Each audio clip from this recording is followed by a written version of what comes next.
Welcome to This Explainer. I'm your host, and today, think of me as your professional field guide. We're going to be debunking the internet's most viral, absolutely adorable animal myths. So let's put on our explorer hats, look past those fluffy exteriors, and uncover the mind-blowing scientific realities hiding in plain sight. All right, let's dive right in. So, would you survive an encounter with the internet's absolute cutest animals? Honestly, it's a completely serious question. Today, we're testing your survival instincts against creatures whose adorable little faces literally trick our human hardwiring into trusting them completely. You might be totally shocked to find out who the real monsters of the animal kingdom actually are. Section 1. The Viral Cuteness Trap. You know, we are constantly bombarded by this viral illusion online.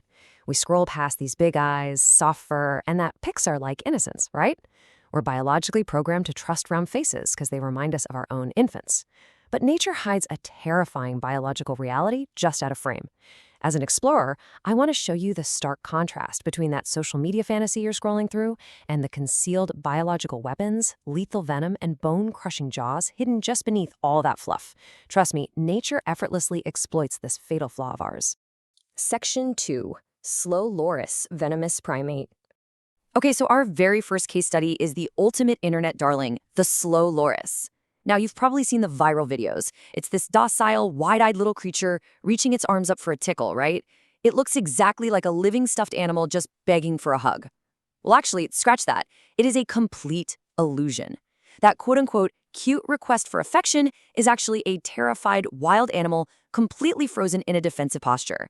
What's happening internally is that it's actively priming a toxic gland hidden right near its armpit. It licks this gland, mixes the toxic secretions with its saliva, and boom, creates a flesh-rotting venom that can cause severe anaphylactic shock in humans. Crazy, right? And the horrific consequence of our misunderstanding creates a really tragic cycle. These viral tickle videos spark this massive demand for them as pets, which leads to them being illegally captured from the wild. And because wildlife traders know exactly how dangerous that venomous bite is, they do something awful. They enact a brutal skeletal mutilation. They literally snap off or pull out the lorises' teeth using wire clippers. And get this, completely without anesthesia. Even if the poor animal survives the massive risk of infection, it's left permanently mutilated. Stripped of its primary anatomical tool, it becomes totally defenseless. Plus, it can't even properly process its natural diet anymore, meaning it literally can never survive in the wild again. Section 3. Platypus, evolution's agonizing weapon. Next up, we have to talk about the platypus. This creature is so absurd-looking that when early British scientists first received a specimen back in 1799, they literally took scissors to it. They totally assumed someone had sewn a duck's bill onto a beaver's body as some kind of elaborate hoax. But beneath that goofy exterior and that endearing clumsiness lies a hidden skeletal nightmare.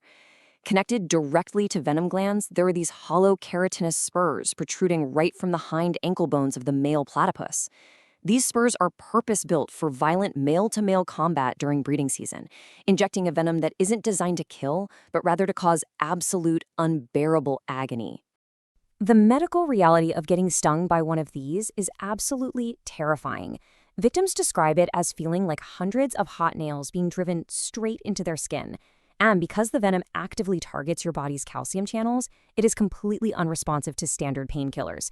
Seriously, even a high-dose morphine is practically useless against it. It triggers this nightmare medical condition called hyperalgesia, which essentially rewires your entire nervous system. It makes you so intensely sensitized that even a gentle breeze blowing across the room feels like searing, explosive pain. And the worst part? This extreme sensitivity doesn't just fade in an hour. It can last for weeks, months, or even years. Moving on to Section 4. Blue-ringed octopus, the invisible assassin.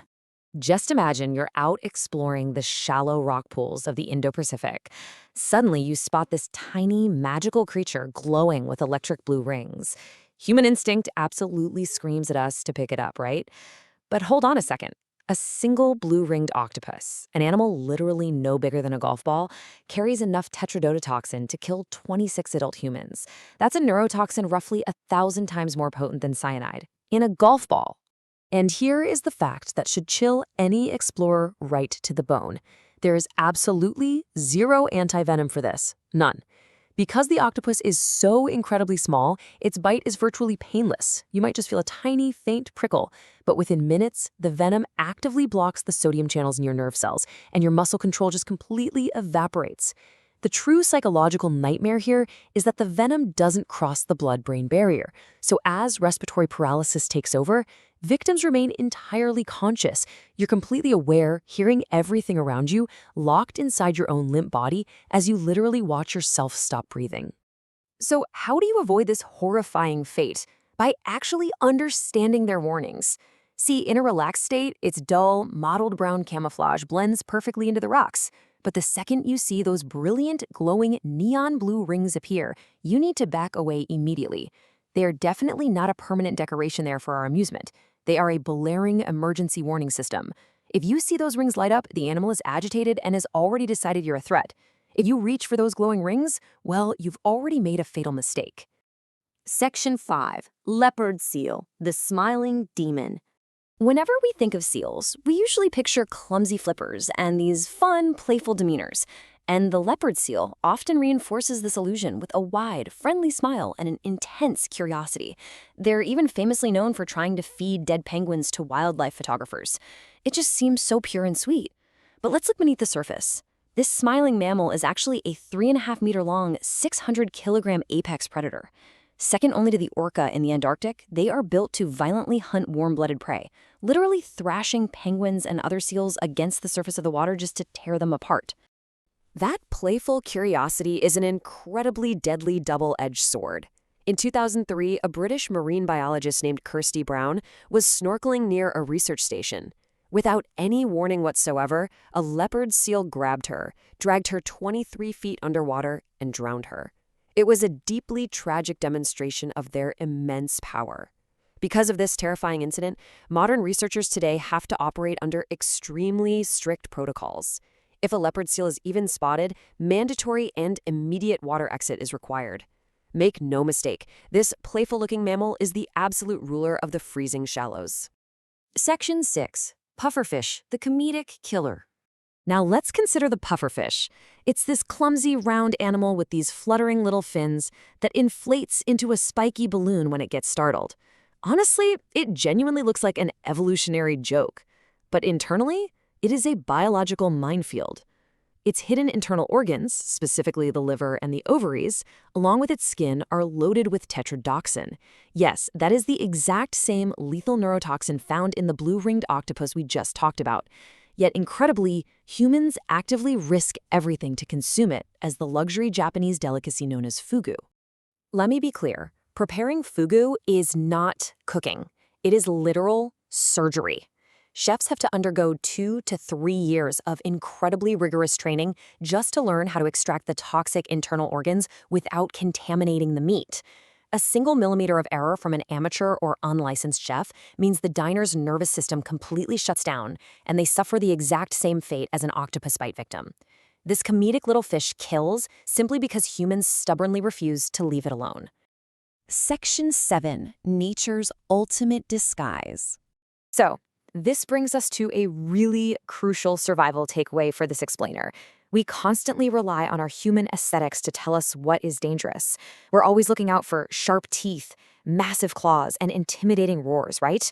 We kind of expect danger to loudly announce itself.